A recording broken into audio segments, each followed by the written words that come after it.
Hi, my name is Jim Hart, and today I want to talk to you about how awesome LLCs are, what they are, and why you should consider starting one for your online business. You ready? Let's do this.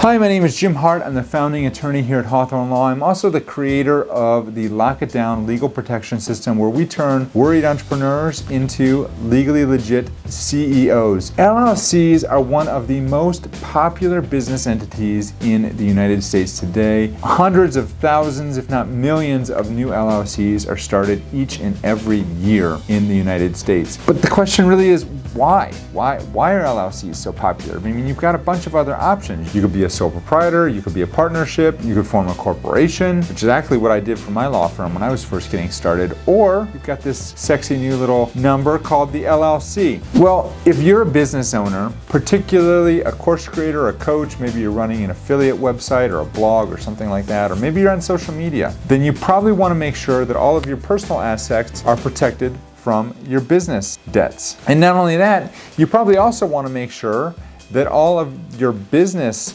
stuff is protected from your personal debts. Last but not least, you probably also want to make sure that you're paying the least amount that you're legally required to pay in taxes each year. And not only that, but you probably also want to make sure whatever business you're running is easy to run and easy to maintain, and that you're not going to have any issues moving forward into the future with corporate formalities and things of that sort. Am I right about all those things? Does that make sense? An LLC can help you accomplish all four of those things. I'm about to tell you why. Now, as I started to talk about before, whether you're forming an LLC or a corporation or a sole proprietorship or a partnership, all of these business entities have their own benefits and drawbacks that are frankly beyond the scope of this video. But what I do want to share with you today are those four things that I just mentioned in terms of the main benefits of forming an LLC and how they're going to apply to you and your business. So let's start with number one, how an LLC will protect your personal assets. And the other thing is, before I get into this, leave a comment below. Let me know, what do you think of the new setup here? Plant needs to be in here a little bit, add some depth. So let's start with how an LLC protects your personal assets. And basically the way it does that is that when you form that LLC, you get the protection of what is called the corporate veil. It's kind of like a bubble that sits over all of your personal assets, and everything that's going on within the business kind of stays within that bubble.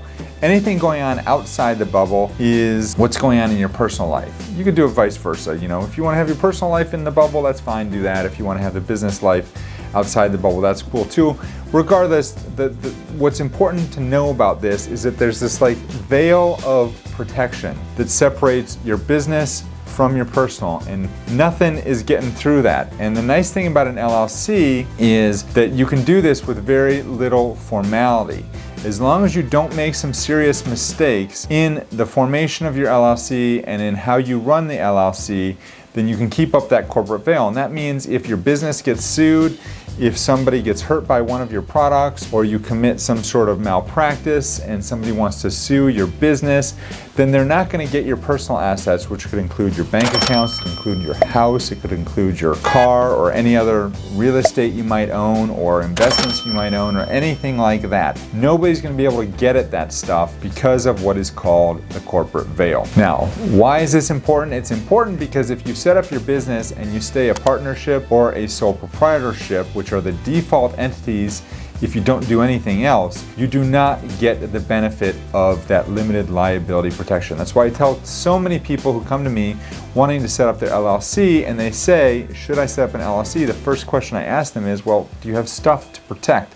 Because if you don't have anything to protect, then maybe a sole proprietorship or a partnership is going to be easier and better from you, at least initially. You can always set up an LLC later, but if you do have assets to protect, then an LLC is going to be an ideal choice for that reason. An LLC also will protect your business assets from your personal debts. So let's say, you get into trouble and you get a lot of credit card debt in your personal life, or let's say you're riding down the road and you hit somebody with your car and you get sued for that, and somebody gets injured and they come after you and they want to sue you personally. Or let's say somebody comes over to your house and you didn't properly clear the walk and they slipped and fell on a bunch of ice and they got injured and they want to sue you under your homeowner's policy. In any of those type of situations, if you for some reason were to get sued on a personal level, because businesses aren't the only things that get sued in this world, people do get sued as well, then your business is actually protected from